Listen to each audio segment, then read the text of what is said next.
Today, it seems that many of the world's richest have made their mountains of money through business ventures or inheritances, but throughout history, things have been a little more violent. Today, we will tell you about the 10 richest people in history and their wealth. Number 10. Cornelius Vanderbilt. One of the most famous names in American history was built by Cornelius Vanderbilt, a man who made his fortune building railroads and shipping lines in the 1800s. He's also the founder of Vanderbilt University, and his family name carries influence even today. In his prime, Cornelius Vanderbilt's fortune was worth $185 billion today, much of which was accumulated later in his life as he expanded his railroad empire after the Civil War. Number 9. Genghis Khan. The king of the Mongolian Empire is one of the most successful military leaders of all time. At its biggest, the Mongolian Empire stretched from China to Europe, and Khan controlled all of it. Despite his power, scholars say Genghis shared the majority of his wealth. It's believed his generosity was the key to his influence. One of the foundations of his success was sharing the spoils with his troops and other commanders, said Maurice Roseby, a distinguished professor of history at CUNY's Queen's College. Jack Weatherford, the author of Genghis Khan and the Making of the Modern World, explains that Mongol soldiers, unlike many pre-modern armies, were banned from taking personal treasure. After conquering an area, each item taken was inventoried by clerks and later shared amongst the military and their families. Genghis still got a share, but it hardly made him rich. He built no palace for himself or family, no temple, no tomb, and not even a house, says Weatherford.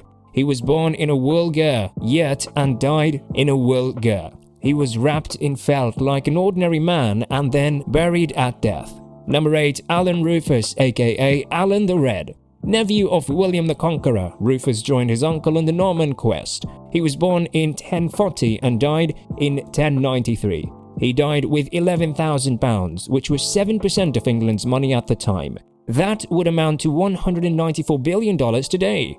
Number 7. John D. Rockefeller. Rockefeller began putting his money in the petrol industry in 1863, and by 1880, his Standard Oil Company controlled 90% of American oil production. According to his New York Times obituary, Rockefeller was worth about $1.5 billion based on 1918 federal income tax returns and estimates of his overall fortune, equal to about 2% of the money that the US spent as a country, according to data compiled by Measuring Worth. The United States did not keep official records of national income until 1932. Rockefeller would be worth $341 billion today. Number 6. Andrew Carnegie. Rockefeller gets all the press, but Andrew Carnegie may be the richest American of all time. In 1901, the Scottish immigrant sold his company, US Steel, to JP Morgan for $480 million. That was slightly more than about 2.1% of the money in the US at the time, making Carnegie worth $372 billion today. Number 5. Joseph Stalin. Stalin is an unusual figure in modern economic history, a dictator with absolute power who also controlled one of the world's largest economies. Although it's almost impossible to separate Stalin's wealth from that of the Soviet Union, his unique combination of economic power and total control of the USSR made him one of the richest men of all time. In 1950, the USSR accounted for about 9.5% of all the money in the world. As of 2022, that production level would be worth about $7.5 trillion. Although that money was not directly Stalin's, he had the power to use Soviet economic power for whatever he wanted.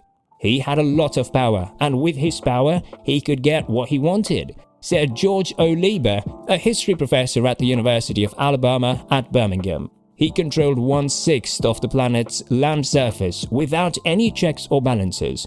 His wealth may be uncertain, but there is no question that the Prime Minister's personal economic influence does not compare to anyone else in recent history. Number 4. Akbar I. Akbar was the greatest emperor of India's Mughal dynasty. He controlled an empire that spent nearly 1/4 of all the money in the world. Economic historian Angus Madison noted that India's per capita GDP under Akbar was comparable to that of England during Queen Elizabeth I's rule, but with a ruling class whose extravagant lifestyle surpassed that of European history. He ruled an empire with 25% of all the money in the world. The claim that India's elites had more money than their West counterparts is supported by economist Branko Milanovic, whose research shows that the Mughal dynasty was one of the most influential empires of all time. Number 3. Emperor Shenzong. China's Song dynasty was one of the most economically powerful emperors of all time. According to Tamkang University's Song Dynasty Chinese economic historian, Professor Ronald A., the nation accounted for between 25 and 30% of the money in the world at its peak. The empire's wealth came from both its technological innovation and the simple way it collected taxes, which Edwards says was hundreds of years ahead of European governments. The professor also noted that the emperor had enormous control over the economy.